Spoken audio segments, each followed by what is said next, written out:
CM Jagan పాలనలో పేదలు సంతోషంగా ఉన్నారన్నారు ఏపీపీఎస్సీ మాజీ చైర్మన్ వెంకట్రామిరెడ్డి. ఓవైపు సంక్షేమం, మరోవైపు అభివృద్ధి రెండూ బాగా జరుగుతున్నాయని కొనియాడారు. రానున్న రోజుల్లో యువత భవిష్యత్తుకు ఏం ఢోకా లేదంటున్న వెంకట్రామిరెడ్డితో మా ప్రతినిధి సతీష్ ఫేస్ టు ఫేస్.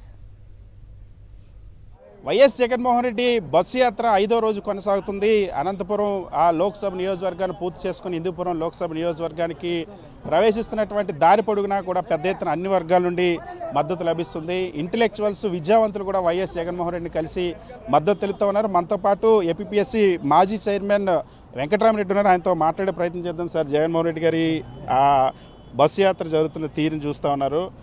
అన్ని వర్గాల ప్రజలు కూడా సపోర్ట్ చేస్తూ ఉన్నారు. ఇంటలెక్చువల్ వైల్స్ కానీ, విద్యావంతులు కానీ వాళ్ళ అభిప్రాయం ఎలా ఉందనుకుంటా ఉన్నారు రాష్ట్రంలో జరుగుతున్న రిఫార్మ్స్ గురించి? జగన్మోహన్ రెడ్డి ఆ ప్రభుత్వాన్ని ఏ విధంగా చూస్తున్నారు సార్? ఒక యువకుడు అభ్యుదయ భావాలతో ఇంత చేస్తా అన్నప్పుడు అతన్ని సపోర్ట్ చేయాల్సిన బాధ్యత ప్రతి పౌరుడి పైన ఉంటుంది. ఇది నేను చాలా మీటింగుల్లో కూడా చెప్తున్నా.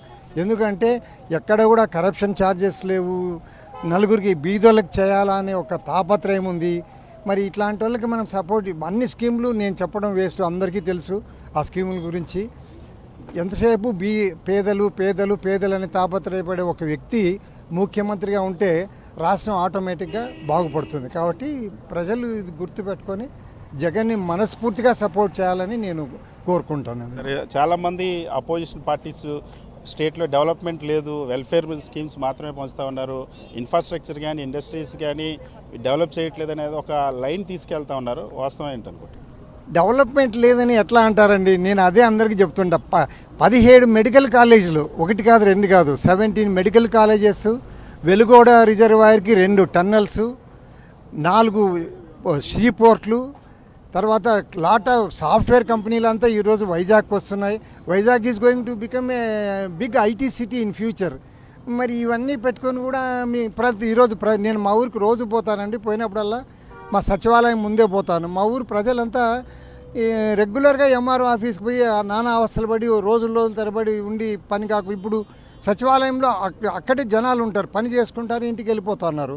మరి ఇదంతా ఇంకా డెవలప్మెంట్ కనపడలేదు అంటే రోడ్లు అంటారు. రోడ్లు కూడా మా ఊరికి బ్రహ్మాండంగా వేశారండి. రోడ్డు నాది పల్లెటూరు, నేను ఉండేది అనంతపురం అయినా నా నేటివ్ ప్లేస్ పల్లెటూరు. రోడ్డు బ్రహ్మాండంగా వేశారు. మరి ఇంకా డెవలప్మెంట్ లేదు అంటే దానికి ఎవరైతే నో ఇంటలెక్చువల్ వీళ్ళు అప్రిషియేట్ అండి, దట్ మచ్ ఐఎమ్ షూర్. ఎందుకంటే డెవలప్మెంట్ ఉంది. వైఎస్ జగన్మోహన్ రెడ్డి అవలంబిస్తున్న విధానాలు ఎలా ఉన్నాయి? ఉద్యోగాలు లేవు, వలస వెళ్ళిపోతూ ఉన్నారు, అదొక ప్రచారం కూడా చేస్తున్నారు ఈ ప్రభుత్వం. అది ఉద్యోగాలు లేవని ఎట్లా చెప్తారండి? ఈ సచివాలయాల్లో 2 లక్షల మంది పైన ఉద్యోగాలు, అవన్నీ రెగ్యులర్ జాబ్సే కదా. ఏ చీఫ్ మినిస్టర్ ఇచ్చినాడండి 5 ఏళ్లలో 2 లక్షల మందికి ఉద్యోగాలు? ఒకరు కాదు, ఇద్దరు కాదు, 2 లక్షల మందికి ఉద్యోగాలు ఇచ్చారు. ఈరోజు మిగిలినవన్నీ కూడా ఫిలప్ చేయడానికి గ్రూప్ 1 నోటిఫికేషన్ ఇచ్చాడు, గ్రూప్ 2 నోటిఫికేషన్లు అన్నీ ఇస్తున్నాడు కదా. It's a question of time అంతే. డిఎస్సికి ఇచ్చాడు, మళ్ళీ వీళ్ళేదో ఎలక్షన్ కోడ్ అని అడ్డం పడినారు తప్ప మరి ఇంకా ఉద్యోగాలు లేవని ఎవరు ఇచ్చినారండి ఉద్యోగాలు? వీళ్ళు ఊరికే చెప్పేది కాదు కానీ ఉద్యోగాలు ఎవరు ఇచ్చారు? జగన్ ఇస్తున్నాడు అందరికీ.